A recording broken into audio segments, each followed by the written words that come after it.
করেছি, কিন্তু সাবজেক্ট শেষ করতে পারিনি। একটু ধরে বলি না মারহাবা। তো এখানে আমার সময় হলে 1 ঘন্টা, আমি আপনাদেরকে বেশি কষ্ট দিব না। কারো প্রশ্ন থাকলে দাঁড়ায় প্রশ্ন করবেন, কোন আকীদাগত বিষয় জানতে চান প্রশ্ন করবেন, কাগজে লিখে দিবেন। কারণ আপনি আমি আমরা এমন দল করি, আমাদের দলের মাঝে কোনো দুর্বলতা নাই। কথা বলেন, দুর্বলতা নাই। আমরা এজিদ মার্কা দল করি না যে বলৎকারী ঢেকে দিতে হবে। কথা কথা কেন ঠিক কি? পূজা আর রোজাকে একসাথে করে দিব, এটা আমাদের আকীদা নয়।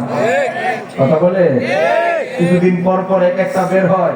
অতএব আহলে সুন্নাত ওয়াল জামাত ভেজাল মুক্ত একটা দল। এমন দল আছে আল্লাহ মিথ্যা কথা বলতে পারে তবে বলে না, আছে না? না, আজকে দেখলাম এক ওয়াহাবি আবার চ্যালেঞ্জ দেয়, আল্লাহ মিথ্যা কথা বলতে পারে, আমি প্রমাণ করব। চিন্তা করেন কি খায়া লাগছে, আবার মাথার মাঝে কি আছে। বলৎকারী করতে করতে ব্রেন তো নষ্ট হয়ে গেছে। কথা বলে না কেন ঠিক কিনা? অতএব যারা বাইরে আছেন 1 ঘন্টা সময় নিয়ে, ভিতরে কিছু ফাঁকা জায়গা আছে, বসেছেন। এখন মূল আলোচনা করবে, মূল বক্তার আওয়াজ করবে, একটু সুযোগ দেন তাদেরকে কথা বলার।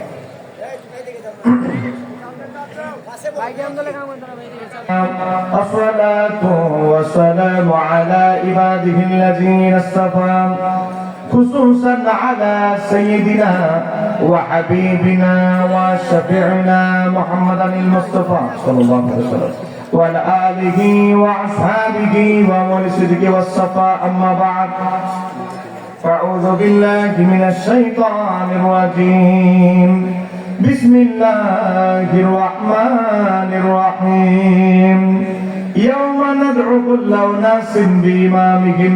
قال الله تعالى عز وجل: إن الله وملائكته يصلون على النبي يا أيها الذين آمنوا صلوا عليه وسلموا تسليما. محبت করেন اللهم মাশাআল্লাহ। পিছনে পিছনে মাওলানা মুহাম্মদ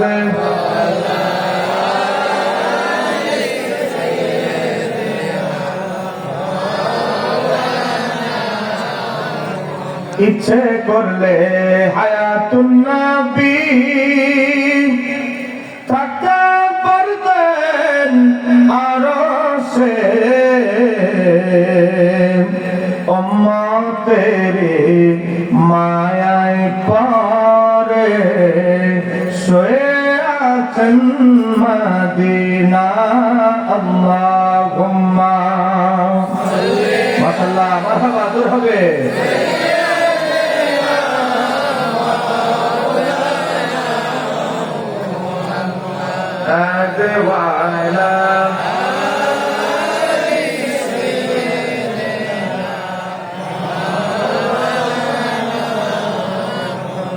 কোথায় আবু বকর, কোথায় ওমর, কোথায় উসমান, হে কোথায় আলী?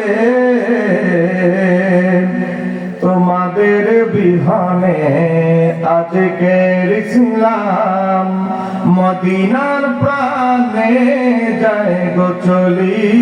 আল্লাহ মাশাআল্লাহ। ডান দিকে দাঁড়ায় আছেন মহব্বতে মুহাম্মাদ ওয়া আলা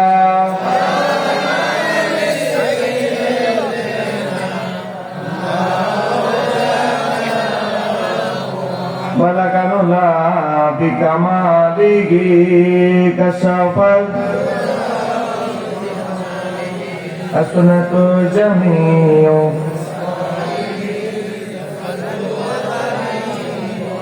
মহান রব্বুল আলামিনের দরবারে অজস্র অসংখ্য শুকরিয়া আদায় করছি যে আল্লাহ সুবহানাহু ওয়া তাআলা আমাদেরকে তাজেদারে আউলিয়া, তাজেদারে বাংলাদেশ সুলতানুল আউলিয়া হযরত শাহ গুনজালাল ইয়ামিনী রাহমাতুল্লাহ আলাইহি সাহেবের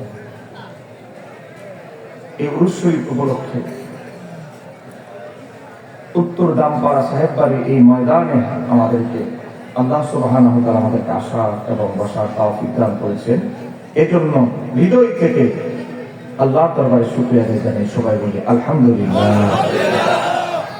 আজকে মাহফিলের সম্মানিত সভাপতি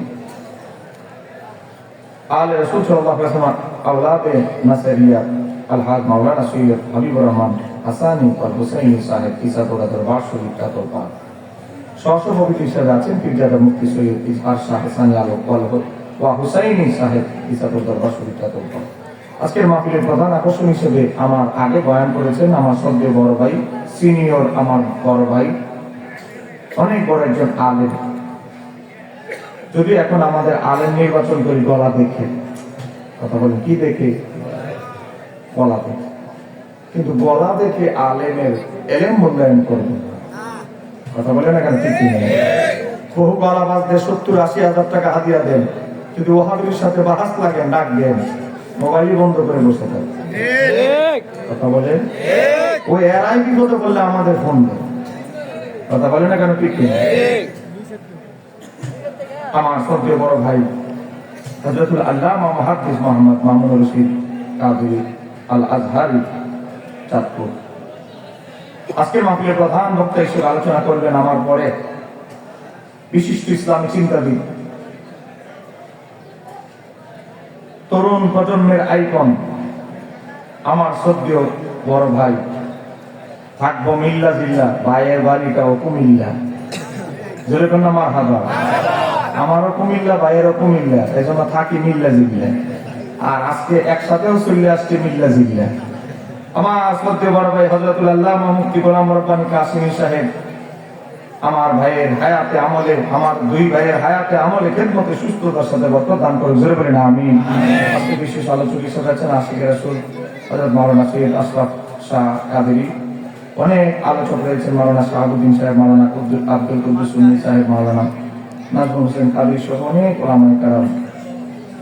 আমি মুসাফির হিসেবে শুকরিয়া আদায় করছি শাহ গুনজালাল ইয়ামানি দরবার শরীফের বর্তমান গতিশীল হুজুর সহ হুজুরের সাথে কষ্ট করে মেহনত করে তারা এই উরুস শরীফের মাহফিলকে কেন্দ্র করে অনেক কষ্ট করেছেন, পরিশ্রম করেছেন। একটা মাহফিল আমাকে, এই যে আমাকে দাওয়াত হয়েছে আজকে দেখছেন, 1 বছর আগে আমাকে দাওয়াত দিয়েছে, জিজ্ঞেস করুন 1 বছর আগে। এত আগে থেকে পরিকল্পনা করে মাহফিল সাজিয়েছে আপনাদের নিকলি। এবার আমি দ্বিতীয়বার আসলাম, বলেন কতবার? নিকলি সদরে এসেছিলাম দিনের বেলা কনফারেন্সে, আমি তাহেরি সাহেব ছিলাম, নিকলি সদরে এসেছিলাম। আপনারা আমার আলোচনার ধাপ মডেল সম্পর্কে যারা গেছেন তারা জানেন। তো অতএব আপনারা আলোচনা শোনার জন্য রেডি আছেন তো ইনশাআল্লাহ? চলে যাবেন না তো? আবার কে কে চলে যাবেন হাত ধরে দেখাইবেন, তো দেখছনে পাওয়া গেছে না। আমি মহব্বতে আতে গেছি ভাই, মহব্বতে না মহব্বত। আমরা এসেছি, বুঝেন বুঝেন, ওয়াজ মুখস্থ করে নিবেন, প্যান্ডেলের বাইরে একটু করে ধুলানি আসবে, ওয়াজ সব শেষ, বুঝে যাবেন ইবলিস শয়তান ওয়াজ ভুলাইতে পারবে না, জোরে বলেন ইনশাআল্লাহ। আজকের মাহফিলের নাম হচ্ছে উরুসের মাহফিল। উরুস মানে কি আপনারা কি জানেন? আর না জানলে লেখক বক্তা দাওয়াত দিছে, আপনারা তো দেখছেন অনলাইনে আমার মুনাজারা, অফলাইন অনলাইন বাহাস মুনাজারা করা হলো আমার কাজ। আপনারা ভয় পাচ্ছেন কেন বলেন? না জানলে বলবেন হুজুর জানি না, আপনি জানাই দেন, কোনো অসুবিধা আছে নাকি? ভয় পাচ্ছেন কেন আপনারা? ওই বক্তা দাওয়াত দেন নাই যে প্রশ্ন করলে প্যান্ডেলের কাপড় পর্দা দিয়ে ফালায় চলে যাব, এত ভয়ের কিছু নাই। উরুস একটি পবিত্রতম একটি শব্দ, এটি সাধারণ 8-10 জন মানুষের সামনে ব্যবহৃত হয় না।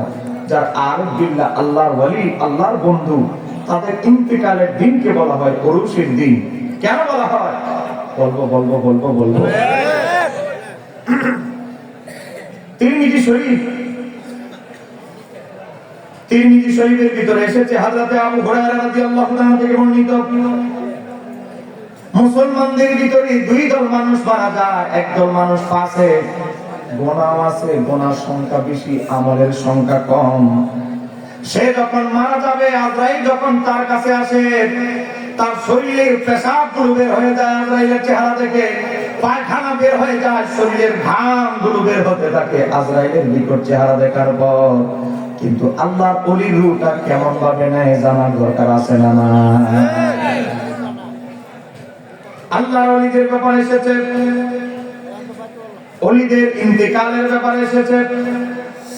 নবীর সাহাবী হযরতে আব্দুল্লাহ ইবনে মাসউদ রাদিয়াল্লাহু তাআলা থেকে বর্ণিত, আল্লাহর ওলিদের যখন ইন্তেকালের সময় আসে, আমার আল্লাহ আজরাইলকে বলে, ও আজরাইল, আমার অমুক বন্ধুর আমার কাছে আমার সাক্ষাতের সময় চলে এসেছে, জান্নাত থেকে দামি একটা পোশাক পরে তুমি আমার বন্ধুর কাছে হাজির হবে, আর তোমার পোশাক থেকে যেন আতর খুশবু জান্নাতের সুগন্ধির সুবাস পায়।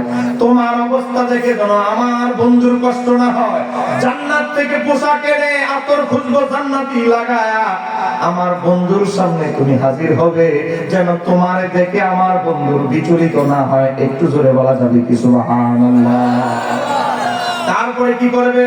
আসেন হাদিস হযরতে বারা ইবনে আযিব থেকে বর্ণিত, হযরতে আব্দুল্লাহ ইবনে মাসউদ থেকে বর্ণিত, তিনজন সাহাবী হাদিসকে বর্ণনা করেছে। একজন আল্লাহর ওলির কাছে আজরাইল আসে, জাহু মালাকুল মাউত, মালাকুল মাউত যখন আসে, ফাকালা, আল্লাহর ওলির কাছে আসার পরে আজরাইল বলে, রূহ তো এখনো কবজ করে নাই, মাত্র ওলির ঘরে ঢুকেছে, আল্লাহর ওলির হুজরায় ঢুকেছে। আজরাইল বলতে থাকে, আসসালামু আলাইকা ইয়া ওয়ালি আল্লাহ, ও আল্লাহর বন্ধু, আমি আজরাইল সালামটা আগে আপনি গ্রহণ করে, আগে সালাম তারপরে কালাম। একটু জোরে বলেন না, কষ্ট পাচ্ছেন নাকি আপনারা? ওয়াজ তো মাত্র লিফলেট আনা পড়লাম, ওয়াজ মাত্র শুরু হলো। বলেন চলবে তো? ডান দিকের ভাইরা চলবে তো ইনশাআল্লাহ? কষ্ট থাকলে করবেন, টেনশনের কিছু নাই। কথা বলেন। আজরাইল আলাইহিস সালাম আল্লাহর ওলিকে বলে, আসসালামু আলাইকা ইয়া ওয়ালি আল্লাহ, ও আল্লাহর বন্ধু, আমি আজরাইলের আগে সালাম গ্রহণ করে আরেকটা সালাম বাকি আছে, এটার উত্তর দেন। কোন সালাম? আল্লাহু, আপনার রব, আল্লাহু ইয়াকরাউ আলাইকাস সালাম, আপনার রব আমি আজরাইলের মাধ্যমে আপনার রব আপনাকে সালাম জানিয়েছে। একটু জোরে বলা যাবে? ইমাম বাইহাকি শুআবুল ঈমান হাদিস নাম্বার 402 থেকে বলছি, তাফসীরে দুররে মানসুর 5 নম্বর খণ্ডে ইমাম সুয়ুতীর লেখা 128 পৃষ্ঠা সূরা আন-নাহলের ব্যাখ্যার মধ্যে এসেছে। মুসলমান, আপনাদেরকে জানতে চাই, যারা গোসলের কাজ করে, গোসল দেয় মাইয়িতকে জিজ্ঞাসা করবেন। অনেক সাধারণ মুসলমানকে গোসল দিতে গেলে দেখা যায় পেশাব পরিষ্কার করতে হয়, পায়খানা পরিষ্কার করতে হয়, শরীর থেকে গামের দুর্গন্ধ বের হয়। আর আল্লাহর ওলি বিচলিত, শীতকালে সচরাচর বিদ্যুৎ নেয় না, কিন্তু আমরা বিভিন্ন জায়গায় মাহফিলে গেলে কিছু খারিজি কোম্পানি বিদ্যুৎ, পেশাব পায়খানা বের হয়ে যাবে, শরীর নাপাক হয়ে যাবে, গোসল দেওয়া আবশ্যক হয়ে যায়। কিন্তু আল্লাহর ওলির সামনে আজরাইল আসে, আতর মেশক আম্বর মাখা জান্নাতি জুব্বা পরে সুন্দর আকৃতিতে আল্লাহর ওলির সামনে দাঁড়ায়, আর বলতে থাকে, ও আল্লাহর ওলি, আমি আজরাইলের সালাম আপনি গ্রহণ করেন, আপনার রবও আপনাকে সালাম পাঠিয়েছে। একটু জোরে বলা যাবে কি সুবহানাল্লাহ? আল্লাহর ওলি বুজুর্গ ব্যক্তি তার আশিকদেরকে, তার মুরিদদেরকে, তার আওলাদদেরকে বলতে থাকে, দুনিয়া আমার আর ভালো লাগে না, তাড়াতাড়ি আমার দাফনের ব্যবস্থা করো। কেননা আল্লাহর ওলি তার জন্য যে মাজার করা হয়েছে, কবর খনন করা হয়েছে, সেই জায়গায় গিয়ে দেখবে আল্লাহ এখনো দাফন হয় নাই আল্লাহর বন্ধুকে। দাফনের আগে আমার আল্লাহ নবদুলহার মতো, বাসর ঘরের মতো ফুল দিয়ে সাজিয়ে রেখেছে। একটা সাধারণ মানুষ যখন কবরে দাফন করবে, প্রথমে আসবে রোমান নামক ফেরেশতা, তারপরে আসবে মুনকার। নাকি বলেন? দুইজন ফেরেশতার নাম কি বলেন না? মুনকার। কেমনে কবরে আসবে জানেন? অনেকে তো জানে না। সব হুজুররা ওয়াজ করে মুনকার নাকি আসবে, তা আসবেটা কেমনে? নিশ্চিতে আমি বলে যাচ্ছি আপনাদেরকে কিভাবে আসবে। এই দুই ফেরেশতার বড় বড় বিশাল বড় দাঁত থাকবে, তারা আপনার যে কবরের জায়গার পার্শ্ববর্তী জায়গা দিয়ে মাটি খনন করতে করতে করতে এমন ভাবে আপনার কবরের ভিতরে ঢুকবে, এ বাবা তাদের নীল চোখ, এই ভয়ঙ্কর লাল চোখ দেখার পরে আপনি কাঁপতে থাকবেন, আপনার ভিতরে জড়তা চলে আসবে, কম্পন শুরু হয়ে যাবে। আর আল্লাহর ওলি যখন মুনকার নাকির আসবে, আমার আপনার মতো ভয়ানক অবস্থায় আসবে না। আল্লাহর ওলির সামনে সুন্দর পোশাক পরিহিত অবস্থায়, সুন্দর লেবাসে মুনকার নাকির আল্লাহর ওলির মাজারের ভিতরে ঢুকে যাবে। আপনি তো ভয়ে থরথর করে কাঁপছেন। আর আল্লাহর ওলি ইন্তেকালের দিন তাকে বলা হবে ফায়াকুলানে, দুইজন ফেরেশতা বলবে, নাম ও আল্লাহর বন্ধু ঘুমাও। আপনি আছেন টেনশনে, কাঁপাইতেছেন, বুক ধরপড় করছে। আর আল্লাহর ওলিকে ইন্তেকালের দিন, দাফনের দিন ফেরেশতা বলবে। তিরমিজি হাদিস নাম্বার 1071, মিশকাত কিতাবে হাদিস নাম্বার 130। ইমাম তিরমিজি বলে হাদিসটি হাসান। আহলে হাদিসদের বড় হুজুর নাসিরউদ্দিন আলবানী সে বলেছে হাদিসটি হাসান। আল্লাহর ওলিকে বলতে থাকবে, হে আল্লাহর ওলি নাম, ঘুমাও। আর নামাতুল আরুসে নতুন দুলহা বিয়ে করলে বাসার ঘরে যেমন শান্তিতে ঘুমায়, তারে কেউ ডিস্টার্ব করে না, কিয়ামতের আগ পর্যন্ত এভাবে ঘুমাইতে থাকো নবদুলহার মতো। চিৎকারতে বলা যাবে কি সুবহানাল্লাহ। আল্লাহর ওলিদের দাফনের দিন যেহেতু তারা নবদুলহার মতো ঘুমায়, মিষ্টিতে উঠো,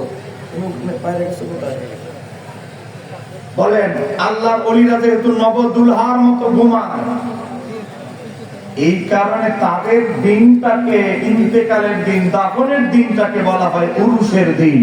একটু ধরে বলা যাবে কি সুবহানাল্লাহ।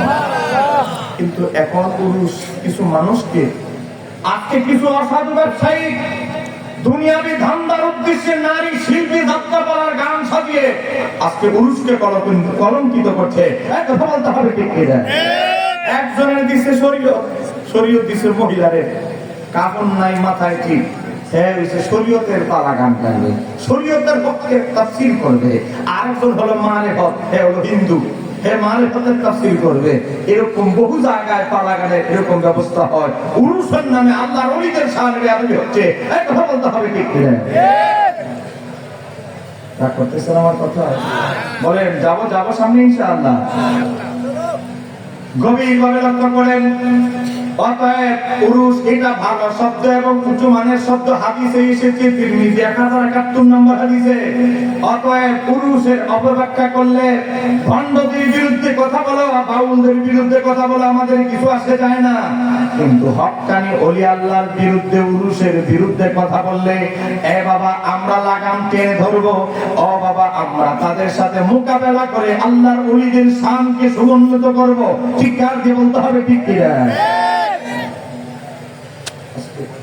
মানুষ মারা গেছে আপনার বাবা, তাদের ইসালে সওয়াবের নিয়তে ওলি আল্লাহর ইন্তেকালের দিনটাকে বলি উরুস। সাধারণ মুসলমানের ইন্তেকালের দিনকে আমরা বলি ইসালে সওয়াব। বলেন আমরা তাদের সেই দিন কি করি? মৃত্যু দিবসে ইসালে সওয়াব। কথা বলেন না, ইসালে সওয়াব। এখন ইসালে সওয়াব উপলক্ষে আমরা কি করলাম? কিছু গরিব মানুষ দাওয়াত দিলাম, কিছু গরিব এতিম মানুষকে দাওয়াত দিলাম, কোরআন তেলাওয়াতের ব্যবস্থা করলাম। একদল হুজুর বলে, এই বেদাত, এগুলো চলবে না বেদাত। আপনি যদি কোন না হুজুর ঠিক আছে, এটা যেহেতু বেদাত, টাকা পয়সা আপনার মাদ্রাসা লিল্লাহ বোর্ডিং এর ফান্ডে ঢুকিয়ে দেই। মাশাআল্লাহ মাশাআল্লাহ, আল্লাহ তো আপনার অনেক সুন্দর বুদ্ধি দান করছে, হায়াতুল্লাহ, আল্লাহ আপনার হায়াত বাড়ায় দেয়। এক দশজন দোয়া করে দেয়। কথা বলি না কেন ঠিক কিনা? এত সে খুশি, তার কারণ মাদ্রাসার লিল্লাহ বোর্ডিং এর যোগ হবে 25%, 75% যাবে কোথায়? বলেন 75%। এজন্য যাকাত ফিতরার টাকা খাইতে খাইতে খাইতে খাইতে মুহতামিমের এমন অবস্থা হয়েছে, ঈদের দিন কোলাকুলি করতে গেলে বাবা ভুখ লাগে না, লাগে কি? হেঁটে হেঁটে বাইরা বাইরে। কথা বলে কেন ঠিক কিনা? আমি হক কথা বলবো, নিকি দাওয়াত দিলে দিবেন, না দিলে নাই, কিন্তু হক কথাগুলো বলে যেতে হবে। কথা না কেন ঠিক কিনা? আচ্ছা আপনারা বলেন, যেই কাজ আমার নবী করেছে এটা কি বেদাত হতে পারে? কথা বলেন, বেদাত হতে পারে? আবু দাউদ শরীফ থেকে বলছি, সিহাফিত তার অন্যতম কিতাব আবু দাউদ শরীফের হাদিসের ভিতরে এসেছেন, আল্লাহ হাবিবের এক সাহাবী আনসার সাহাবী মারা গেল। মারা যাওয়ার পর 3 দিন যখন শোকের সময় পার হলো, একজন মুসলমান যখন মারা যাবে 3 দিন পর্যন্ত শোক পালন করতে হবে। বলে শোকের সময় কত দিন? 3 দিন। 3 দিন আপনি চুলায় আগুন জ্বালাবেন না, 3 দিন পাক শাক হবে না, আপনাকে খাবার হাদিয়া দিবে, গ্রহণ করবেন, মুস্তাহাব সুন্নাত। 3 দিন পার হওয়ার পর 4র্থ দিন যদি সুযোগ হয় মা বাবার জন্য গরিব মিসকিনের খাবারের বিতরণ করবেন, গরিব মানুষকে খাবার বিতরণ করবেন। 4র্থ দিন টাকা আসে নাই পকেটে, বিদেশ থেকে টাকা আসে নাই, 5ম দিন করেন, শরীয়ত বলে সওয়াবের কোনো কমতি হবে না, আপনার যেই দিন সুবিধা সেই দিন করেন।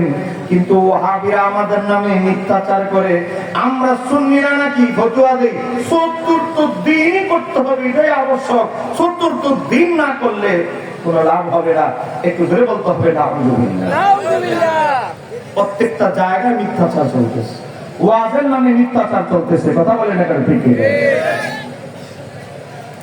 আল্লাহর হাবিবের এক আনসার সাহাবী মারা যাওয়ার পরে 3 দিন অতিবাহিত হওয়ার পর, শোকের সময় অতিবাহিত হওয়ার পর আল্লাহর নবীর সাহাবীর স্ত্রী আসছে নবীর দরবারে, ওই ইয়া রাসূলুল্লাহ আমার স্বামী মারা গেছে, আপনার সাহাবী মারা গেছে, তার উপলক্ষে সেই ব্যক্তি উপলক্ষে আমি কিছু গরিব মিসকিন আপনার সাহাবীদেরকে মুসলমানদেরকে খাওয়াইতে চাই। ও ইয়া রাসূলুল্লাহ আপনি যদি কিছু গরিব সাহাবীদেরকে নিয়ে দুপুরবেলা জোহরের পর আমার বাসায় আসে, ইয়া রাসূলুল্লাহ আপনার সাহাবী আত্মা খুশি হবে, আমিও খুশি হব। আমার নবী ওই মহিলার দাওয়াত কবুল করলেন, বললেন যাও ঠিক আছে, দুপুরবেলা কিছু সাহাবীদেরকে গরিব সাহাবীদেরকে নিয়ে যাব। মহিলা দাওয়াত দেওয়ার পরে চলে গেলেন বাজারে। বলেন কোথায় চলে গেলেন? বাজারে। ভাইরা আপনারা রাত করছেন আমার দেখতেছি আওয়াজ দিতে চাইতেছেন না, কারেন্ট চলে গেছে তো মাইকের ভোল্টেজ একটু কম, আপনারা একটু আওয়াজ দিবেন। আওয়াজ না দিলে আমরা ভাবি কি জানেন, আপনারা আমাদের ওয়াজ বুঝতেছেন না। কিচ্ছা কাহিনী তো বহু শুনছেন, এখন আকীদা মজবুতের ওয়াজ আমরা শুনতে হবে, কথা বলেন। গভীরভাবে লক্ষ্য করেন, মহিলা গেল বাজার করতে, যেহেতু নবীর দাওয়াত দিছে গরিব সাহাবীদেরকে, এখন বাজার না করলে খাওয়া বেশি। বাজারে গিয়ে দেখে কোন দুম্বা, কোন মেষ, দুম্বা বলতে বাজারে কিছুই নেই, সব বিক্রি হয়ে গেছে। মহিলা দিয়েছে মাথায় হাত, হায় হায় নবীর দাওয়াত দিয়ে আসছি আল্লাহ হাবিবে, দুম্বা নাই, মেহমানদারি করবো কি দিয়ে? এই যুগের মতো তো আর বুঝেন না, চায়নার আবিষ্কারী ফার্মে মুরগা তৈরি যুগে ছিল না। মহিলা টেনশনে পড়ে গেলেন, মহিলা মাথায় হাত দিতেছে। একজন মানুষ শোনার পরে বললেন কি সমস্যা আপনার? তো এই সমস্যা, আপনার সমস্যার একটা সমাধান আছে। কি? ওই যে বাড়িটা দেখা যায়, ওই যে এলাকা, ওই এলাকায় যান, এখানে একজন দুম্বা ব্যবসায়ী গেছে, তার বাড়িতে সবসময় দুম্বা, মেষ, ভেড়া এগুলো থাকে, যান আপনি তার বাড়িতে। আল্লাহ নবী আনসার সাহাবীর বিবি চলে গেলেন ওই দুম্বা ব্যবসায়ীদের বাড়িতে, গিয়ে দেখে ব্যবসায়ী বাইক নেই, কষ্ট মুশকিল। ব্যবসায়ী চলে গেছে ব্যবসায়ী কাজে, দূরে দুম্বা কেনার জন্য অন্য জায়গায়। মাথায় দিল হাত, আমি নবীর দাওয়াত দিয়েছি আল্লাহর হাবিবে, কি দিয়ে মেহমানদারি করব, কি দিয়ে মেহমানদারি করব। বাবা দুম্বা ব্যবসায়ীর স্ত্রী ঘর থেকে বের হয়ে এসে বলে আসলে তো আপনি মুশকিলে পড়ছেন। মহিলাদের দুঃখটা একটু মহিলারা বেশি বুঝে, কথা কম, কথা বলে না কেন? ঠিক কি? এক স্কুলে পড়ে 2 জন আরো পাইছে, কেজি স্কুলে গিয়ে বাচ্চারা সকালবেলা দিতে গেছে, ভাবি আপনার টিকটক আইডিটার নাম কি? আমার স্বামী এগুলো পছন্দ করেন, আমি টিকটক খুলি না। কি বলেন, আপনার স্বামী কি পাকিস্তান আমলের লোক নাকি? হায় হায় হায়, হ্যাঁ আপনি ডিজিটাল যুগের মেয়ে, আপনি পাকিস্তান আমলের স্বামী বিয়ে করছেন নাকি? দেন আপনার একটা টিকটক আইডি খুলে দেই, দেখেন আমার প্রায় 40,000 ফলোয়ার হয়ে গেছে। আছে না? নাই, মুরিদ করাই গেছে। টিকটকের আইডি খুলে দেয়, তো কি ভিডিও ছাড়বো টিকটকে? তো আপনার ছাদ আছে না? তো হ্যাঁ, তো বেগুন গাছ লাগায় ছাড়বেন, টমেটো গাছ লাগায় ছাড়বেন, মরিচ গাছ লাগায় ছাড়বেন। হ্যালো গাইস, দেখেন আমি বাগান, আমার ছাদের উপরে মরিচ গাছ লাগাইছি, ফুল ফুটেছে, মরিচ ধরবে। আবার আসছে, হ্যালো গাইস দেখেন আমার মরিচ গাছে মরিচ ধরেছে। হ্যালো গাইস দেখেন আমার টমেটো গাছে টমেটো ফুল ফুটেছে, আবার বলে টমেটো ধরেছে, এবার বলে টমেটো ভেঙে গেছে। স্বামীর কাছে ডুবাই কাজ করতে করতে বেচারার জীবন শেষ। ময়লা ব্রেইনে বিভিন্ন জায়গায় লেবারি কাজ করে পাঠাইছে ভিডিও, তোর বউ রে। বেচারা সিনেও বলে না না আমার বউ না, আমার বউ তো হাত মৌজা করে এই করে, আমার বউ টিকটক করবে। কি বলিস? কোন রকম ইজ্জত বাঁচানোর অবস্থা। বেচারা কাজ করতে করতে জীবন শেষ। বেচারা বলে আমার বউরে সারা বিশ্বের মানুষ দেখতেছে, আমি দেখার সময় পাই না। কথা বলে না কেন? আছে না নাই? হোয়াটসঅ্যাপ গ্রুপ খুলে বলে যত আলোচনা আছে এই গ্রামে কি চলতেছে। আল্লাহ নবী আনসার সাহাবীর স্ত্রী যখন বললেন এমন এমন ঘটনা, আমি আল্লাহ হাবিবের দাওয়াত দিয়েছি, উনি দুপুরবেলা আসবে, এখনো আয়োজন ব্যবস্থা করতে পারি নাই, বোন তুমি আমার একটু সহযোগিতা করো। আহা, মহিলাদের দুঃখ তো মহিলা একটু বেশি বুঝে। আহা, তুমি তো আসলে মুসিবত পড়ছো, দেখা যাক তোমার একটা কি সহযোগিতা করা যায়। আচ্ছা করেন করেন, বোন একটা সহযোগিতা করেন। আসছে দুম্বা গুলো বেঁধে রাখা হয়েছে। আসছে, আসার পরে দেখে এক দুইটা দুম্বা মোটামুটি দেখতে মোটা তাজা সেম। এই দুম্বাটা নিয়ে যান, আমার স্বামী বিকালে যখন আসবে সন্ধ্যায়, এইটার যত দাম এটা তত দামি আপনি দিয়ে দিবেন, রাজি আছেন? নিয়ে চলে গেছে। দুম্বা জবাই করার পরে দুম্বার মাংস আল্লাহ হাবিবকে রানের মাংস দেওয়া হলো। হাদিসের ভিতরে এসেছে মিশকাতের 5942 নম্বর হাদিস, আমার নবীর সামনে যখন খাবার রাখা হলো, আমার নবী লোকমা দিলেন, কিন্তু লোকমা গিলতেছে না, লাগতেছে জিহ্বা দিয়ে কিন্তু গিলতেছে না। আর সাহাবীরা বলে নবী যেহেতু গিলতেছে না, খাবার হয়তো বৃষ্টি থাকতে পারে, সবাই রেখে দিচ্ছে। নবী কি বলে তারপরে খাবো, কারণ এর আগে আমাদের অভিজ্ঞতা আছে। কারণ খায়বারের যুদ্ধে এক ইহুদি মহিলা, আবু দাউদের হাদিস, মুসনাদ আহমদের হাদিস, হযরত জাবের রাদিয়াল্লাহু তাআলা থেকে বর্ণিত, এক ইহুদি মহিলা ষড়যন্ত্র করে বকরির ছানা জবাই করে, আত্মা বকরির পাক করে নবীর জন্য নিয়ে এসেছে। ভিতরে দিছে সাপের বিষ, এমন বিষ চিকিৎসা করার জন্য সুযোগ না পায়, খাইতে দেরি, মরতে যেন দেরি না হয়। আমার নবীর জন্য এই দুম্বা এনে এমন ভাবে অভিনয়, মহিলারা অভিনয় করলে তো অন্যজন কাইদা দেয়, কথা কেন ঠিক কিনা? বাবা অভিনয় করে আল্লাহর হাবিবের সামনে অভিনয় উপস্থাপন করে দুম্বা নবীর পেশ করে ফেলেছে। আমার নবী বলে আমি এত বড় দুম্বা খাবো কেন? নবী কিছু গরিব সাহাবীদেরকে ডাকলেন। এক গরিব সাহাবী 2 দিন ধরে অনাহার, সেও বসেছে।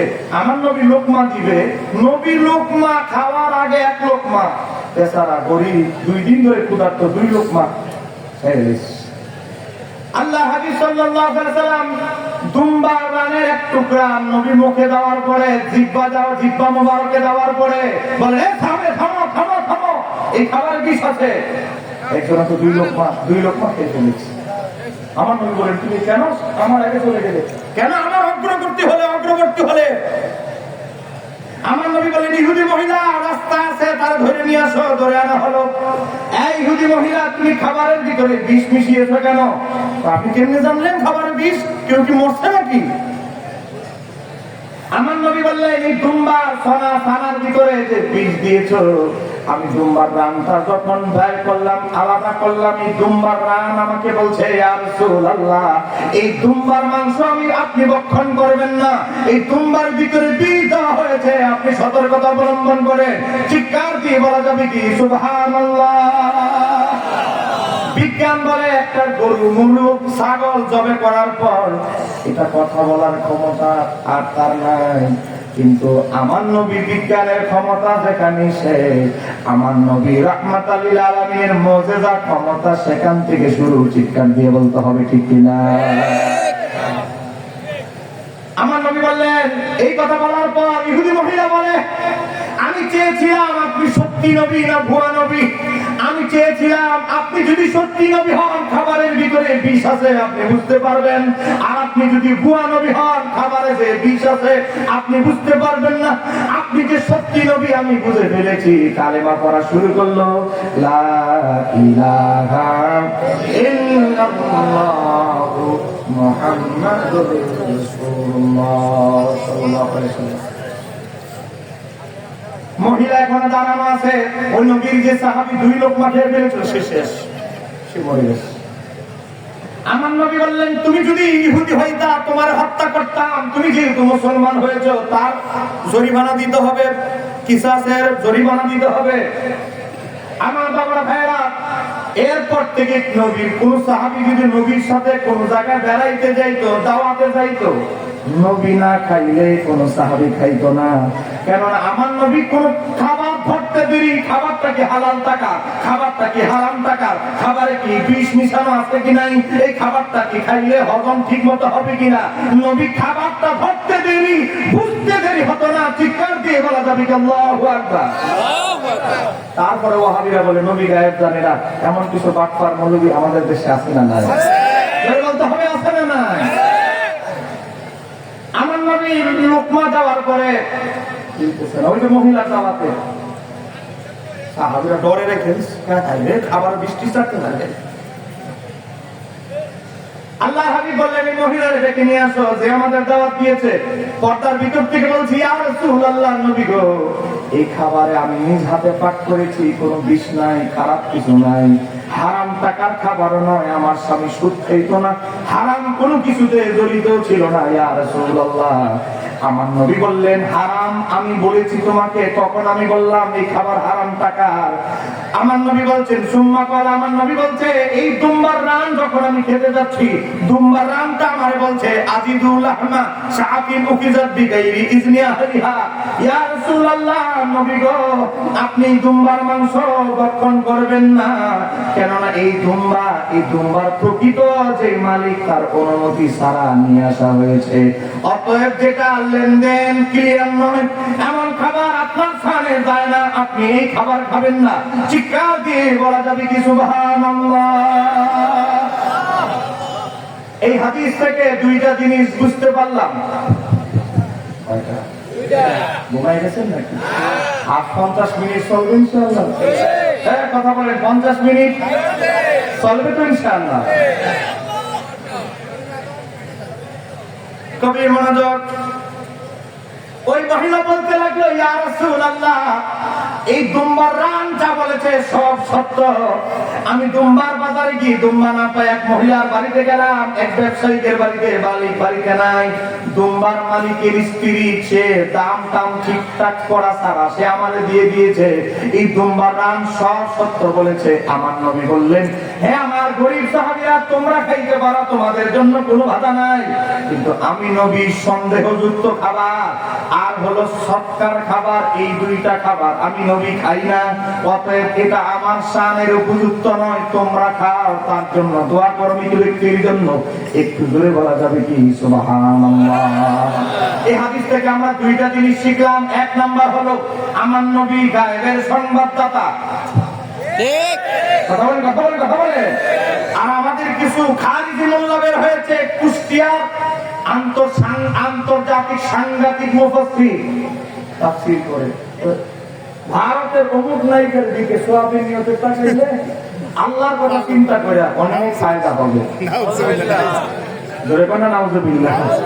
নায়িকার নাম বললে তো স্টেজটা অপবিত্র হয়ে যাবে। আর কি বলবো, ওয়াজ করতেছে, অমুক মার্কায় ভোট দিলে 18 কোটি মুসলমানের নামাজের সওয়াব আপনার আমল নামায় ঢুকে যাবে। চিন্তা করেন, 18 কোটি মানুষের নামাজের সওয়াব পেয়ে গেলেন এক মার্কায় ভোট দিয়ে। হই কি দালালি আজকে চলতেছে, আছে না? রাগ করতেছেন নাকি আপনারা? হক কথা বলবো, দাওয়াত দিবেন, দাওয়াত না দিলে নাই, কিন্তু হক কথা বলতে হবে না, হাসরের ময়দানে জবাবদিহি করতে হবে। ঠিক কারণে বলেন, ঠিক কিনা?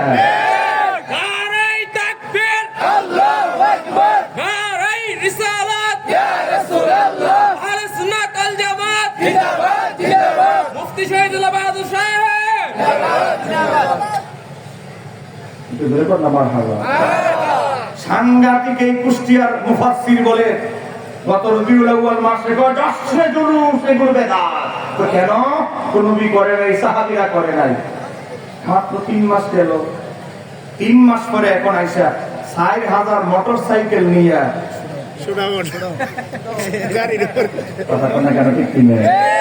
এই রেলি যায়। নবীর আগমনের রেলি বেদাত, নবী করে নাই, তারটা নবী করছে ঠিক মতো। কথা কেন ঠিক নেই?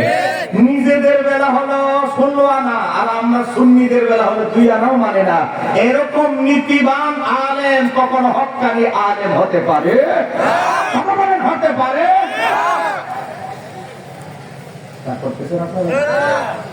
সাংবাদিক করে ফার্ম দেওয়ার জন্য এসে বলতেছে নবী শব্দের অর্থ হচ্ছে সংবাদদাতা। সে অর্থে আমার নবীও সাংবাদিক ছিলেন। একটু ধরে বলতে বলেন, আমার নবীর সাংবাদিক বললে ইমান থাকবে? এখন টাকা যেদিকে ও 90% সাংবাদিকের সংবাদ সেদিকে। আমি 100% বলছি, 90% কথা বলে কেন ঠিক দেয়? সাংবাদিক অমুক জায়গায় একটা দুর্ঘটনা ঘটেছে, নিজের মতো বানায়া টেলিভিশনে জমা করে তারপরে এটা পাবলিশ হয়। বলে আমার নবী কি নিজের বানানো কোনো কথা বলতেন? কথা বলে নবী কি নিজের বানানো কোনো কথা বলতেন? অবস্থাটা হয়েছে এমন কেমন আজ থেকে 20 বছর আগে আমাদের গ্রামগঞ্জে এক প্রকার ডাক্তার থাকতো, এদেরকে আমরা বলতাম হাতুড়ে ডাক্তার। বলেন না কি ডাক্তার? 3 মাস একজনের সাথে ছিল, এখন ডাক্তার শুরু করে দিয়েছে গ্রামে আসছে, সার্টিফিকেট কিছুই গেছে। মাঝে মাঝে 8 টাকা লাগা বই একটা নিয়ে এসে উস্তাদ থেকে সূচিপত্র দেখে দেখে বই থেকে দেখে দেখে ওষুধ দেয়। এমন এক মহিলা আসছে, আসার পরে মহিলা রোগের চিকিৎসা তার মুখস্থ নাই, কিতাব খুলছে, কিতাব খুলে বলতেছে যুবক তোমার মায়ের যা অসুবিধা, চশমাটা তো নাকে নাকে আইন না, তোমার মায়ের যে অসুবিধা তাকে বোঝা যায় তোমার মাকে এত পরিমাণ ওষুধ এত বড় সিরিজে পোস্ট করে ইনজেকশন দিতে হবে। বেচারা বলে ডাক্তার সাহেব আপনি কি বলেন, এত বড় সিরিজ দিয়ে ইনজেকশন দিলে গরুর ইনজেকশন, আমার মা তো সাথে সাথে মরে যাবে। আরে ডাক্তার সাহেব আপনি এগুলো কি বলেন, আমার মায়ের রোগ সাথে সাথে ফুলে মরে যাবে। ইহাই তো চিকিৎসা শাস্ত্রের কিতাবে লিপিবদ্ধ আছে। এক চিন্তায় পরে আয়ে পরে এক ছেলে আসছে মায়ের ওষুধ দিতে, এ বলে দেখি তো আপনার বইটা কেমন বই ফের আপনি ওষুধ দিতেছে। 271 পৃষ্ঠায় পড়ছে ডাক্তার, ওই কলেজের ছেলে 272 পৃষ্ঠায় গিয়ে দেখে সবই ঠিক আছে, রোগও ঠিক আছে, ওষুধও ঠিক আছে। নিচে লেখা আছে 72 পৃষ্ঠায়, পরের পৃষ্ঠায় যদি রোগী গরু হয়, চিকিৎসাও ঠিক আছে, রোগও ঠিক আছে, সিরিজের ওষুধও ঠিক আছে, তবে রোগী যদি কি হয় বলেন না, রোগী যদি কি হয়? গরুর চিকিৎসা ওই যে আধা ডাক্তার হাতুড়ে ডাক্তার, গরুর চিকিৎসা মানুষের দিকে ভিট করে দিচ্ছে। আজকে আমাদের কিছু অতিরিক্ত ইসলামী চিন্তাবিদদের অবস্থা এমন হয়ে গেছে, ডিকশনারি পড়ে অর্থ জানার জন্য অর্ধেক হইরা পরের পাতা দাঁড় করে না। অবস্থা হয়েছে কেমন আপনাদেরকে দেখাচ্ছি। দেখেন আমার হাতে একটা কিতাব আপনারা দেখতে পাচ্ছেন, সেই কিতাব আমি দেখাচ্ছি আপনাদেরকে। কিতাবের নাম হচ্ছে আল মাওয়াহিবুল লাদুনিয়া। এই দেখেন এই কিতাবটা লেখা হয়েছে আজ থেকে 550 বছর আগে। কিন্তু শুক্র আস্তুদিন পাকিস্তানের এক বেচারা সৈয়দ আবুল আলা মওদুদী, এই জামাত ইসলামের প্রতিষ্ঠাতা। আর আমি দেখাচ্ছি আপনাদেরকে আজ থেকে 550 বছর আগে লিখিত কিতাব। একটু ধরে বলেন না মারহাবা। ইমাম কাস্তালানীকে জিজ্ঞাসা করা হলো নবী কাকে বলে? ইমাম কাস্তালানী লিখতেছে নবী কারে বলে? নবী অর্থ সংবাদদাতা, তবে কিসের সংবাদ? আপনাদের এলাকায় মুয়াজ্জিন সাহেব, ইমাম সাহেব বলে একটি সুখ সংবাদ। মাঝে মাঝে বলে কি বলে? বলে আওয়াজ আসে কি আসে না? সংবাদ তো কতই আছে, তো কিসের সংবাদ? ইমাম কাস্তালানী লেখে কি নবী মানে মাহফুজাতুন মিনান নাবা, নাবা শব্দ থেকে নির্গত হচ্ছে নবী, ওয়াল খাবার এর অর্থ হচ্ছে সংবাদ। তো কিসের সংবাদ? এরপরে লাইন আর এর পরে না, সংবাদটা কিসের?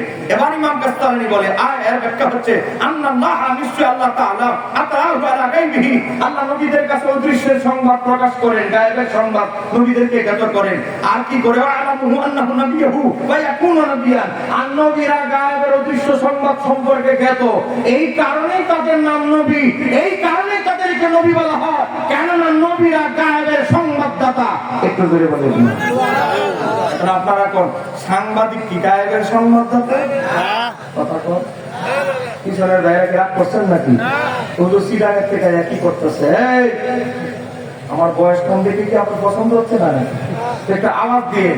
তাহলে এখন বলেন নবী শব্দের অর্থ হচ্ছে গায়েবের অদৃশ্যের সংবাদদাতা। অদৃশ্যের সংবাদদাতার সাথে ওই সাংবাদিকের নিজের তৈরি করা সংবাদের সাথে তুলনা দিলে ইমান থাকবে? আল মাওয়াহিবুল লাদুনিয়া প্রথম খণ্ড 468 পৃষ্ঠা। এবার আসেন আপনাদেরকে আবার একটা দলিল দিচ্ছে, আজ থেকে 950 বছর আগের কিতাব লিখেছেন ইমাম কাজী আয়াজ রাহমাতুল্লাহ আলাইহি। তিনি লিখতেছেন নবী মানে মাকুদাতুল মিনান নাবাওয়া থেকে নির্গত। ও হুয়াল খাবার, এর অর্থ হচ্ছে সংবাদ। ওয়াল মানা, কিসের সংবাদ? এর মর্মান্ত হচ্ছে আল্লাহ তাআলা, নিশ্চয় আল্লাহ তাআলা আতলাহু আলা গায়বিহি, আতলাহু আলা গায়বিহি ওয়া আলামাহু আন্নাহু নাবিয়্যুহু ওয়া ইয়াকুনু নাবিয়্যুন। আল্লাহ নবীদের কাছে অদৃশ্যের গায়েবের সংবাদ প্রকাশ করেন, আর তারা তাদের জাতির সামনে সেই অদৃশ্যের গায়েবের সংবাদ পরিবেশিত করেন, পরিবেশন করেন। এই কারণেই নবীদেরকে নবী নাম রাখা হয়েছে। একটু জোরে করুন মারহাবা। প্রথম খণ্ড 487 পৃষ্ঠা।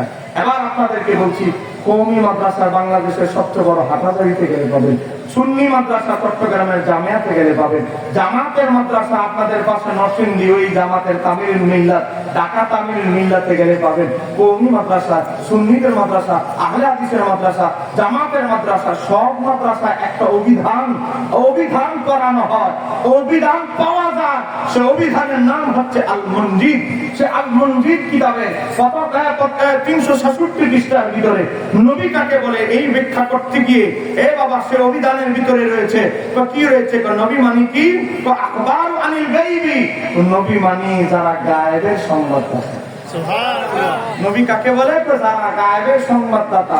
তারপরে বলছে আবিল মুস্তাকবালিল বিইলহামিন মিনাল্লাহ, আল্লাহ প্রদত্ত ইলহামের মাধ্যমে যারা সংবাদ দেয় আল্লাহর পক্ষ থেকে, তাদেরকে বলা হয় নবী। বলেন কোন সাংবাদিক আজ পর্যন্ত আল্লাহর পক্ষ থেকে সংবাদ পায়া সংবাদ পরিবেশন করছে? চিন্তা করছে আজকে কি কিসের সাথে কিসের তুলনা দেওয়া হচ্ছে? এগুলো আমরা না বললে কে বলবে? বলেন, এইগুলো আমরা সতর্ক না করলে কে করবে? বাউল বক্তারা তো করবে না, আমরাই তো করতে হবে। দেখেন আমার নোটবুকে 29 জন আইনমান আবার দেখানো আছে। এখনো পর্যন্ত চ্যালেঞ্জ আগেও দিয়েছি, এখনো দেই। ওই কুষ্টিয়ার বক্তার পক্ষ থেকে যদি সে তো জীবনের বাহাত না হলে শরীরের জাপানি আছে বের হয়ে যাবে। তার কোন অনুসারী যদি থাকে, তার দলের কোন আলেম যদি থাকে, নবী অর্থ সাংবাদিক এটা যদি প্রমাণ করতে পারে, আমরাও তওবা করে তার দলে চলে যাব।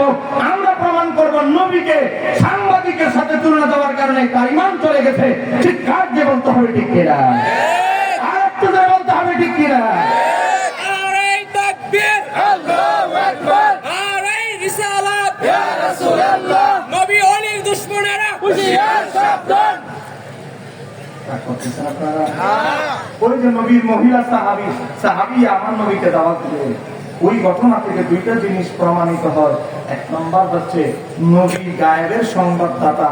কিনাটা হালাল হলো না, কিনা নাকি বেচা কিনা সঠিক হলো কি হলো না, মহিলা নবীকে বলে নাই, নবী তাকে বলে দিয়েছে।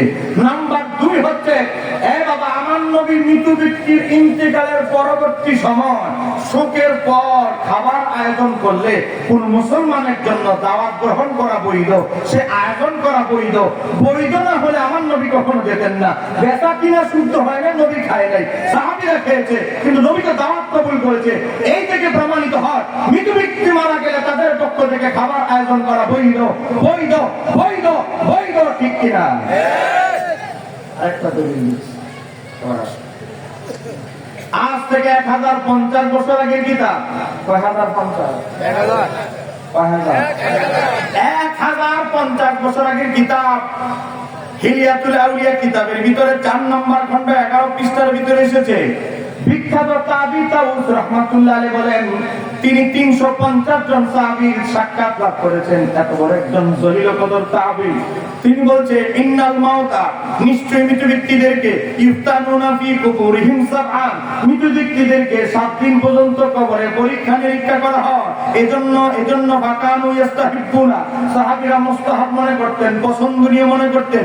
আইয়ুতু আমা আনহুম তিলকাল আইয়ামি, এজন্য সাহাবীরা 7 দিন পর্যন্ত তাদের বাবা মারা গেলে, তাদের আত্মীয় স্বজন মারা গেলে 7 দিন পর্যন্ত তাদের পক্ষ থেকে, মৃত ব্যক্তিদের পক্ষ থেকে খাবার আয়োজন করে মানুষকে সৎকার করতেন, মানুষকে ডেকে ডেকে খাবার খাওয়াতেন। একটু জোরে বলা যাবে কি সুবহানাল্লাহ? বলেন আমরা করি কয়দিন? বলেন না, আমরা করি কয়দিন? আর সাহাবীরা 7 দিন খাওয়াইতেন। সুবহানাল্লাহ। যেটা না মারহাবা। এখন আপনারা বলেন আমরা কি নতুন মৌলবীদের থেকে দিন শিখবো না সাহাবীদের থেকে? মনে রাখবেন তিরমিজি 2641 নম্বর হাদিস। আমি দলিল ছাড়া কথা বলি না, দলিল ছাড়া একটা কথা বললেও যাওয়ার পরে নয়, এখানে ধরবেন, এখানে উপস্থিত থাকা অবস্থায় ধরবেন। গভীর মনোযোগ।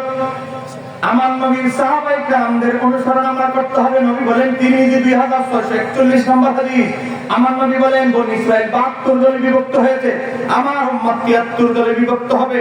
কুল্লুহুম ফিন্নার, সব দলই যাবে জাহান্নামে, ইল্লা মিল্লাতান ওয়াহিদাতান, আহলে সুন্নাত ওয়াল জামাত। বলি আল্লাহ যেখানে গুণ জালাল ইয়ামানি দরবার শরীফ। এখন আপনারা আমারে বলেন তো, আমি নবী আমার সাহাবীরা সেই দলই জান্নাতে যাবে, তো সাহাবীরা আমাদের মডেল। সাহাবীরা যদি মৃত্যুবৃত্তগুলোকে 7 দিন পর্যন্ত খাবার খাওয়াইতে পারে, আমরা খাবার খাওয়ালে বেদাত হবে না? বেদাত হবে না। আজকে কি বেদাত, মাদ্রাসা মিল্লা বোর্ডিং এ দিয়ে দেন বেদাত ফতোয়া বন্ধ। আবার এমপি সাহেব দাওয়াত দিছে 5000 টাকা আমি দিব, কথা কম না কেন? এইবারে 100 টাকা হাদিয়া দিবে, এটা একটা বেদাত। এমপি সাহেব দাওয়াত দিয়েছে, আপনাদের এমপি সাহেব 5000 টাকা খানে 5000 এর কমে ঢুকাবে না, এটা জায়েজ। এরকম মৌলবীও আছে না? না বলেন না, আছে না? না তা করতেছেন আমার কথা। আমরা 40 দিনে 40টা করি, কয় নাম্বার দিন অ্যালার্জি খাইজানি শুরু হয়ে যায়, কথা বলে। আমরা কেন 40টা করি? 40টা তো সারা জীবন করলেন, কেন করেন? বলবো আরে দাওয়াত দিছেন তো আমার বলার জন্য, আপনার আওয়াজ না দিলে কেমনে বয়ান চলবে? বলেন বলবো। হযরত ইমাম গাজ্জালী কিতাবের নাম দাখায়েকুল আখবার, বাংলাও পাওয়া যায় এখন। আজ থেকে 950 বছর আগে ইমাম গাজ্জালী কিতাব লিখেছেন দাখায়েকুল আখবার। সেই কিতাবের ভিতরে এসেছে 40টা রাত যখন মাইয়াতকে আমরা দাফন করি কবরে, 40তম রাতে আল্লাহর একজন ফেরেশতা আসার পর নিজ ব্যক্তি রাতটাকে বলে, চলে যাও তোমার বাড়ির সীমানায়, ঘরের দরজা। তোমার আল্লাহ, তোমার নাতি, তোমার ছেলেদেরকে বলো আগামীকাল 40 দিন পূর্ণ হবে, তারা যেন তোমাদের জন্য কিছু দান সৎকা করে। আপনার আমার আব্বা আম্মার রুটা কবর থেকে 40তম রাত আমাদের ঘরের দরজা আসে, ভিতরে ঢুকে না, ঘরের দরজা থেকে বলে, ও আমার জাকারিয়া, ও আমার আব্দুর রহমান, বাবা অনেক বিল্ডিং পেয়ে ভুলে গেছো, আমার সুন্দরী বউ পেয়ে আমার ভুলে গেছো। এই মেয়েটা 40টা পাত্রী বাছাই করে আমি তোমার জন্য পছন্দ করেছিলাম, ও আমার সন্তান, আমার জন্য দান সৎকার দোয়া জিকির বন্ধ করে দিয়েছো। আগামীকাল 40তম দিন আমার জন্য কিছু দান সৎকার করে পাঠাও, আমার আত্মা খুশি হবে। আপনার আমার আব্বা আম্মার রুটা 40তম রাত আপনার আমার ঘরের দরজা আমাদেরকে আহ্বান করতে করতে করতে করতে তার কবরের ভিতরে সে ফিরে যায়। এজন্য সুফিয়ায়ে কেরাম বলেছে, আল্লামা শায়খ আব্দুল হক মুহাদ্দিস দেহলভী কিতাবের নাম লুমআতুত তানকি শরহে মিশকাতুল মাসাবি, সেই কিতাবের ভিতরে আল্লামা শায়খ আব্দুল হক মুহাদ্দিস দেহলভী লেখে, এজন্য মুসলমানদের জন্য মুস্তাহাব হচ্ছে মাইয়িত যখন মারা যাবে 40তম দিন তার জন্য সামর্থ্য অনুযায়ী দান সৎকার করবে। এজন্য আমরা মুস্তাহাব হিসেবে 40তম দিন দান সৎকার করি, করব কিনা? করতে চাই কি চাই না? এই কথা বলে ওয়াহাবিদের ফতোয়া শোনার সময় আমাদের আছে? আর তো যারা বলেন আছে, এরা বেদান্তটা ফতোয়া দিবে, কত বেশি করতে হবে, কথা বলেন না, ঠিক কি না? কিছু প্রশ্ন আসছে, চিঠি লিখে আমি মনে করছি 2-3টা প্রশ্ন জবাব দিব। এখন দেখতেছি মোটামুটি একটা চিঠি লিখে, যদি এখন চিঠি পত্রের যুগ না, এত প্রশ্ন কি করবো কম। সবগুলো প্রশ্নই দেখতেছি অনেক গুরুত্বপূর্ণ। আরো বেলে আছে, হায় কয় কি? আচ্ছা যাকে আর প্রশ্ন বিস্তারিত ভাই, আমার তো সিটাং জল লাগবে, তা করতেছেন আপনারা? এবার আসেন, গত 4-5 দিন আগে এক বাটপার মৌলবী, যার সাথে কিছুদিন আগে আমি বাহাস করেছি, বলেন, যার সাথে আমি কিছুদিন আগে অনলাইনে কি করেছি, তারা মোবাইল চালান, ইন্টারনেট চালান, তারা দেখেছেন। কথা বলেন না কেন, ঠিক কিনা? আগামী ফেব্রুয়ারির 2 তারিখ, বলেন আগামী ফেব্রুয়ারি 2 তারিখ আল্লাহ তাআলা রাসূলের দয়া শবে বরাত নিয়ে আবার আহলে হাদিসের সাথে আরেকটা বাহাস হতে যাচ্ছে। একটু জোরে বলেন মারহাবা, আর একটু জোরে বলেন মারহাবা। আমি সেখানে মুফতি শহীদুল্লাহ বাহাদুর ব্যক্তি হিসেবে যাব না। আমার পরিচয়, আমি আহলে সুন্নাত ওয়াল জামাতের পক্ষে, আহলে হাদিসের বিপক্ষে বাহাতে যাব। সেখানে আমি ব্যক্তি শহীদুল্লাহ বাহাদুর হিসেবে দোয়া করবেন না, আহলে সুন্নাত ওয়াল জামাতের একজন নগণ্য আপনাদের প্রতিনিধি হিসেবে দোয়া করবেন তো ইনশাআল্লাহ। এবারে সুন্নিয়তের পতাকা, হক পতাকা যেন তুলে ধরতে পারি, দোয়া করবেন তো ইনশাআল্লাহ। দাওয়াত দিয়ে দিলাম, অন্তত কমেন্ট করবেন, শেয়ার করবেন, মানুষকে জানাই দিবেন। গত বাহাস করেছি, 17 লক্ষ মানুষ একদিনের ভিতরে দেখে ফেলেছে। জোরে কোন মারহাবা। 2 মিনিট 5 মিনিট না, পুরোটা দেখেছে 17 লক্ষ মানুষ। একটু জোরে কোন মারহাবা। এবার আসেন, রাগ করতেছে এই আহলে হাদিস বাদাম সাইফি, তার যুবকটা নাম দিতে বাদাম সাইফি, কারণ সে কিতাবের নাম আমি বলি নাই বলে আমি নাকি এই কিতাবের নাম বলছি। কিতাবের নাম বলি একটা, সে বলে আরেকটা। তখন আমি তাকে বলছিলাম আপনার স্মৃতিশক্তি ডাউন, স্মৃতিশক্তি ভালো না, কিতাবের নাম বই একটা, আপনি কোন আরেকটা। অতএব একটু বেশি বেশি বাদাম খাবেন, স্মৃতিশক্তি ঠিক থাকবে।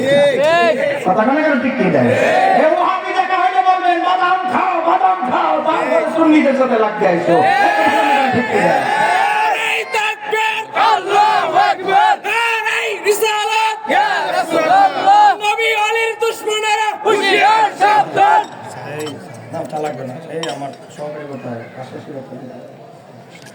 গভীর মনোযোগ। সে একটা মসজিদে গেছে, যাইয়া বলে আলহামদুলিল্লাহ। সম্মানিত দর্শক শ্রোতা, আমি একটা মসজিদ আসছি, এই দেখেন মসজিদের মধ্যে লা ইলাহা ইল্লাল্লাহ লেখা, ডান দিকে আল্লাহু, আল্লাহর নাম নাই, বাম দিকে নবীর নাম নাই, শুধু লা ইলাহা ইল্লাল্লাহ লেখা। এটা বাংলাদেশের একটা মডেল একটা মসজিদ হতে পারে, এটাকে সবাই অনুসরণ করে। আপনারা আপনাদের মসজিদে বেদাত বন্ধ করেন, তাওহীদ চালু করেন। একটু জোরে বলেন আলহামদুলিল্লাহ। আজকে মসজিদ থেকে আমার নবীর নাম কেটে ফেলতে চায়, আল্লাহর পাশ থেকে নবীর নাম কেটে ফেলতে চায়। আমরা না তারা, আমরা না তারা। আজকে এই দেখেন আহলে হাদিস বই লিখেছে, বইয়ের নাম রাসূল সাল্লাল্লাহু আলাইহি ওয়াসাল্লামের সালাত, লেখক আব্দুর রাজ্জাক বিন ইউসুফ। সেই তার বইয়ের ভিতরে 63 পৃষ্ঠার ভিতরে সে লিখতেছে, কি লিখতেছে 63 পৃষ্ঠার ভিতরে দেখেন, মসজিদের দেওয়ালের পাশাপাশি আল্লাহ ও মুহাম্মদ লেখা। কয় কি? এটা শিরকি আকীদা। শিরক মানে তারা দেবতার পূজা করে, মূর্তি পূজা করে, আল্লাহর সাথে যারা শরীক করে তারা শিরিক করে মুশরিক হয়ে যায়। বলেন আমরা কি তাদের মতো মুশরিক? আজকে যারা আল্লাহর পাশে নবীর নাম মসজিদের ওয়ালে লেখি কেন? এজন্য আমরা শিরিক করে মুশরিক। আমাদেরকে যারা মুশরিক করে শুধু নবীর নাম লেখার কারণে, আমরা বলবো বিনা কারণে আমাদেরকে মুশরিক বলার কারণে তুমি মুশরিক হয়ে গেছো, তোমার বউ তালাক হয়ে গেছে, তোমার ঈমান ক্যান্সেল হয়ে গেছে। চিৎকার দিয়ে বলতে হবে ঠিক কিনা? আরেকটু জোরে বলতে হবে ঠিক কিনা? আজকে এদের জিহ্বার আগার শব্দ হলো 3টা। এদের জিহ্বার আগার শব্দ থাকে কয়টা? 3টা। 1 নাম্বার সুন্নিদেরকে বলে শিরিক, আমরা কিছু বললে 2 নাম্বার বেদাত, রেগে গেলে আমাদের উপরে বলে মাজার পূজারি। বলে না শব্দ কয়টা? 3টা। 1 নাম্বার শিরিক, 2 নাম্বার বেদাত, রেগে গেলে আমাদেরকে বলে। আর কোন বুঝি আছে? কোরআনের আয়াত আর কোন আয়াত মুখস্থ না থাকুক, একটা আয়াত কোনটা রাখা থাকবে, কুল ইন্নামা আনা বাশারুম মিসলুকুম। হাদিস আর মনে কোনটাই না থাকুক, জিহ্বার আগায় থাকবে কুল্লু বিদআতিন যালালা। আর কোন না থাকুক। কথা কোন লাগে? এদের জিহ্বার আগা থেকে কিছু শব্দ শুনলেই বুঝতে পারবেন সে ওই ভাইরাসে আক্রান্ত। কথা কন ঠিক? কয় কেমনে শিরিক হইল? শিরিকের দলিল কি? এর দ্বারা আমরা নাকি বুঝাই আমাদের নামে কি মিথ্যাচার লিখতেছে। এর দ্বারা আল্লাহ এবং মুহাম্মদ সাল্লাল্লাহু আলাইহি সাল্লামকে সমমর্যাদার অধিকারী গণ্য করা হয়। জোরে কোন নাউযুবিল্লাহ। আপনারা বলেন আমরা কি নবীকে আল্লাহর সমান মনে করি? না। বলে মনে করি না। তো এই যে আমাদের নামে, আমাদের সুন্নিদের নামে লাগাইলো কি? আমরা ডান দিকে নবীর নাম, বাম দিকে নবীর নাম মসজিদে লিখি, কই কি কারণে? তো দুইজনের মর্যাদা সমান। একটু জোরে কর নাউযুবিল্লাহ। আজকে শিরিক ফতুয়া কত সস্তা হয়ে গেছে। কচু পাতা অত নিকলি বাজারে গেলে মোটা শাক হিসাবে বিক্রি করতে পারবেন, কচু পাতার চেয়ে সস্তা হয়ে গেছে এদের শিরিক ফতুয়া। কথা কন না কেন, ঠিক করবে? মাঝে মাঝে আমরা আংটি পরি, রাসূলুল্লাহর আংটি ছিল। আল্লাহর হাবিব তার আংটি মোবারকটা খুললেন, খোলার পরে বললেন আবু বকর আংটিটা হাতে নাও। নিলেন আবু বকর সিদ্দিক।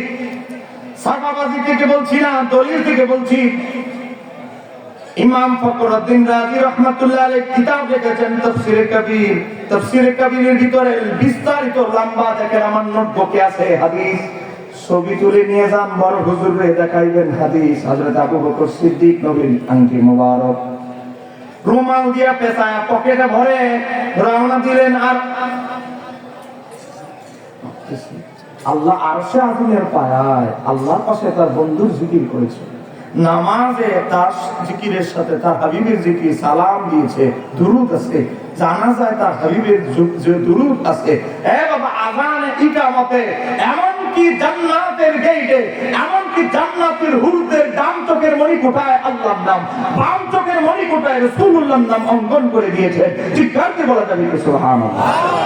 আবু বকর সিদ্দিক বলে, আল্লাহ কোরআনে 111 জায়গায় আল্লাহর সাথে তার রাসূলের জিকির করেছে, আর আমি আল্লাহর হাবিবের আংটিতে শুধু আল্লাহর নাম থাকবে, নবীর নাম বাদ দিব?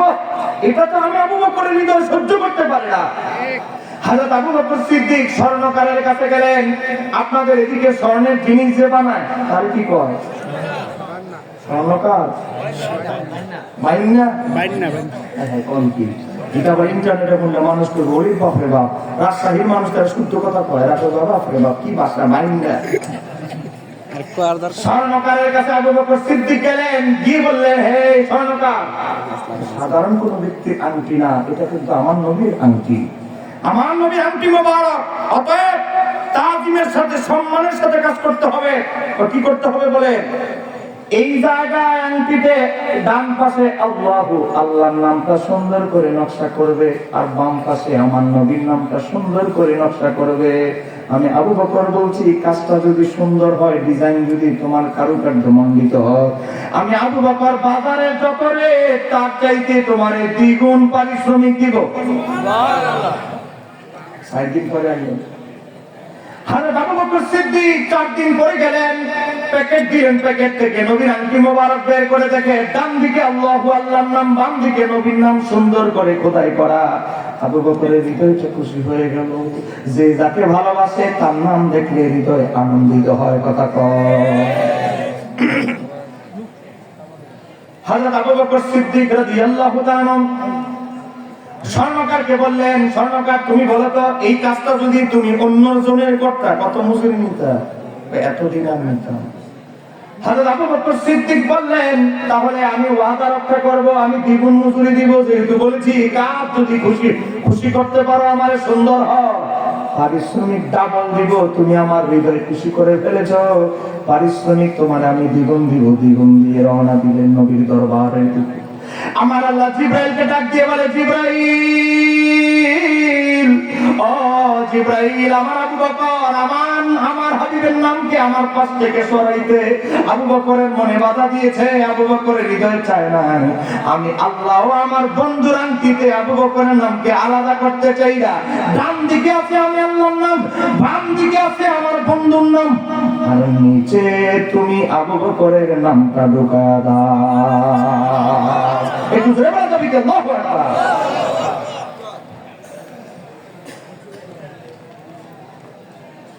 গভীর ভাবে লক্ষ্য করেন, আবু বকর সিদ্দিক তো আর জানে না, উনি তো হাঁটতেছে পকেটে। পকেট থেকে বের করে আংটির বাক্স নবীর হাত মোবারকে দিলেন। ইচ্ছা বলছি না, আমি হাদিস বলছি। হযরত আবু বকর সিদ্দিক রাদিয়াল্লাহু তাআলা নবীর হাত মোবারকে দেওয়ার পরে আবু বকর সিদ্দিক দেখেও না দেখার মতো ভান ধরে আরেক দিকে তাকিয়ে আছে। কারণ সে চিন্তা করতেছে, নবীর অনুমতি ছাড়া যে মহব্বতে নবীর নাম ঢুকাই দিলাম, আবার ধমক টমক দেখে, এই চিন্তা করে সে আরেক দিকে তাকায় আছে, দেখেও না দেখার মতো।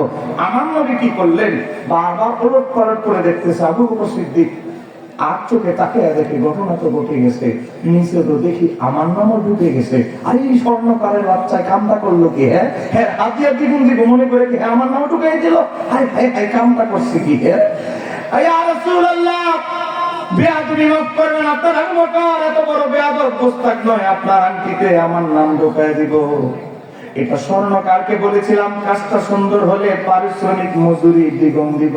বেচারা হয়তো খুশির তালে আমার নাম ঢুকিয়ে দিয়েছে, নিচে ফাঁকা জায়গা ভাইয়া আমার নামও ঢুকিয়ে দিয়েছে।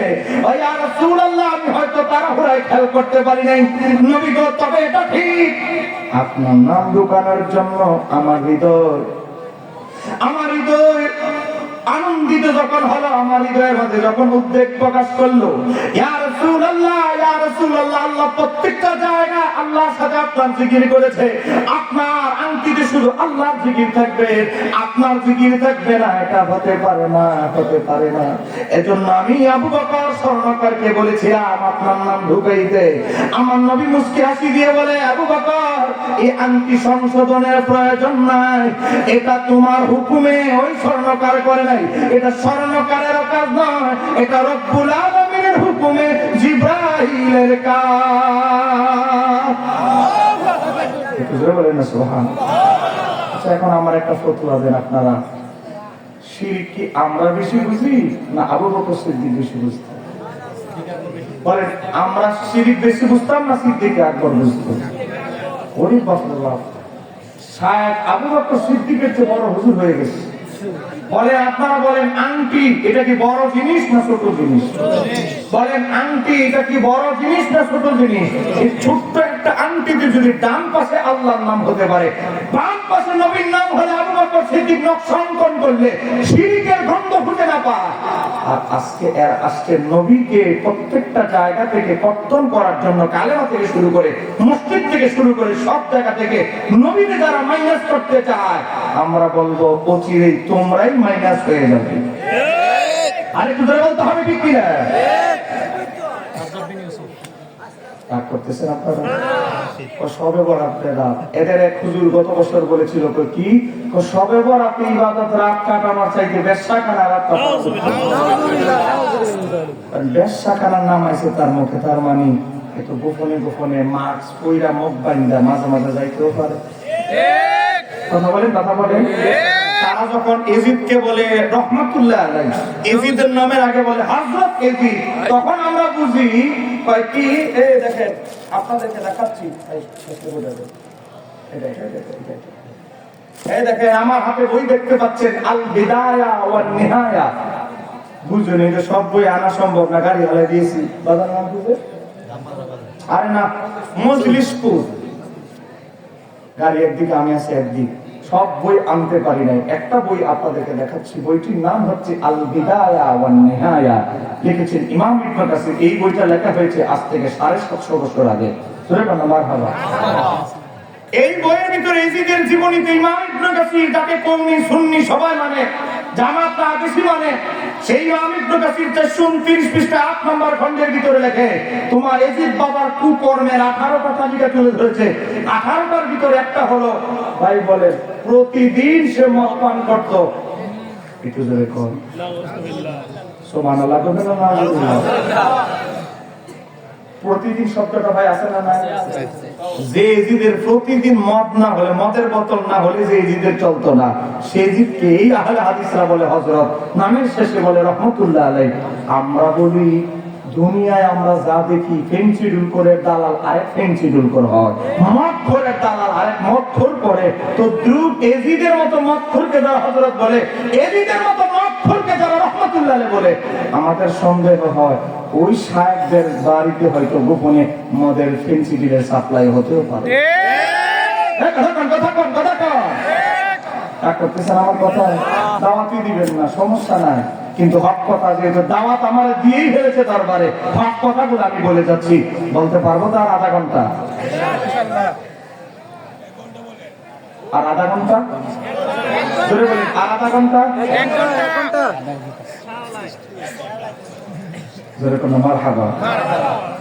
মুরব্বীদের ইশক প্রেম, যুবকরা হাত না উঠাইলো মুরব্বীদের ইশক প্রেম আছে। আরেক যুবক হারা রাইতে আছে, জোরে বলেন আলহামদুলিল্লাহ। কিছু প্রশ্নের জবাব দিব, যেগুলো আপনাদের অনেক কাছে আসবে। প্রশ্নের কিছু জবাব দিব। এর আগে আপনাদেরকে একটা ঘোষণা দিচ্ছি, আমার সহকারী কোথায় দেওয়া আছে, যাদের বাচ্চাদের স্মৃতিশক্তি খারাপ 266 পৃষ্ঠা, যাদের ধন সম্পদ ঋণগ্রস্ত যারা 268 পৃষ্ঠার একটা দুরূদ পড়বেন, যারা পেরেশানিতে আছেন 266 পৃষ্ঠার একটা দুরূদ আছে পড়বেন, যে যুবক গুনাহ ছাড়তে পারছো না, হস্তমৈথুন ছাড়তে পারছো না, জানা ছাড়তে পারছো না, মেয়ে নারী আসক্ততা ছাড়তে পারছো না, 17 নম্বর একটা দুরূদ আছে 265 পৃষ্ঠায় পড়ো। কলব থেকে আস্তে আস্তে ওয়াসওয়াসা কেটে যাবে, গুনার যে ওয়াসওয়াসা এটা দূর হয়ে যাবে, কারণ দুরূদ হলো বড় মহা ওষুধ। কথা কম ঠিক কিনা? মাত্র 150 টাকা একটা বই, সম্ভব হলে নিবেন।